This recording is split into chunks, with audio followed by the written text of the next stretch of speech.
வணக்கங்க. இன்றைக்கி நம்ம சேனலில் சின்ன நெல்லிக்காய் வச்சு ஊறுகாய் எப்படி செய்கிறதுன்னு பார்க்கலாங்க. நான் ஒரு 1/2 கிலோ அளவுக்கு சின்ன நெல்லிக்காய் வச்சுருக்கேன். இதை நல்லா தண்ணியில் கழுவிட்டு வேற ஒரு பாத்திரத்தில் மாற்றிக்கலாங்க.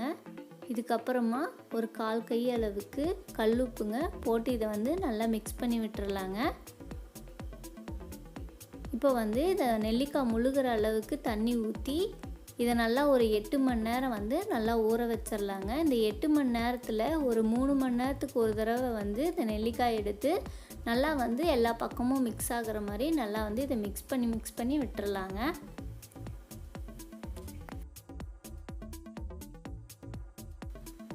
நெல்லிக்காய் ஊற வச்சு 8 மணி நேரத்துக்கு மேலே ஆயிடுச்சுங்க. இப்போ நெல்லிக்காய் நல்லா ஊறிடுச்சு. இது சாப்பிட்டிங்கன்னா நல்லா உப்பு உரைக்கும். இப்போ இந்த தண்ணியை ஃபுல்லாக வடித்து எடுத்துடலாங்க. ஒரு கப்பில் ஒரு 1/4 ஸ்பூன் வெந்தய பொடிங்க, 1/4 ஸ்பூன் பெருங்காயம், தேவைக்கான அளவு உப்புங்க, 1 ஸ்பூன் மிளகாத்தூள், 1/4 ஸ்பூன் மஞ்சத்தூளுங்க. இப்போ ஒரு வானல் எடுத்துக்கலாங்க. அதில் 2 டேபிள் ஸ்பூன் அளவுக்கு ஆயில் ஊற்றிட்டு கடுகு 1 ஸ்பூன் போட்டுக்கலாங்க. கடுகு பொடிஞ்ச வெட்டி கருவேப்பிலையும் அதை எடுத்து வச்ச அந்த பொடி எல்லாத்தையும் இதில் சேர்த்திக்கலாங்க. ஆனால் லோவில் வச்சுக்கோங்க, இல்லைன்னா சட்டுன்னு இதெல்லாம் கருகி போயிடும். ஊற வச்ச நெல்லிக்காயை இந்த ஸ்டேஜில் சேர்த்திக்கலாங்க. அனல் லோலியே இந்த ப்ரிப்பரேஷன் முடிகிற வரைக்கும் அனல் லோலியே வைங்க. அதிகமாக வச்சிங்கன்னா தீஞ்சு போயிடும். நம்ம இந்த எண்ணெயிலே இந்த நெல்லிக்காயை நல்லா வணக்கணுங்க.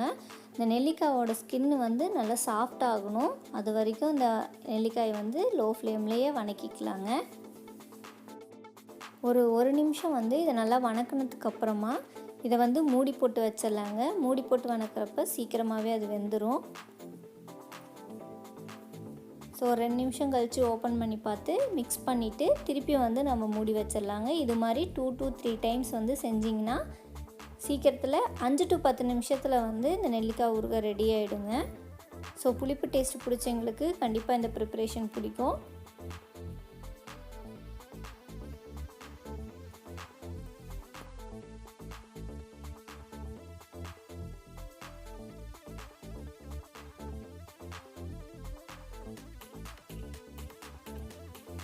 ஸோ 5 நிமிஷத்துக்கு மேலே ஆச்சு. இப்போ பாருங்கள், அந்த நெல்லிக்காயோட ஸ்கின் ஃபுல்லாக நல்லா சுருண்டுருச்சு.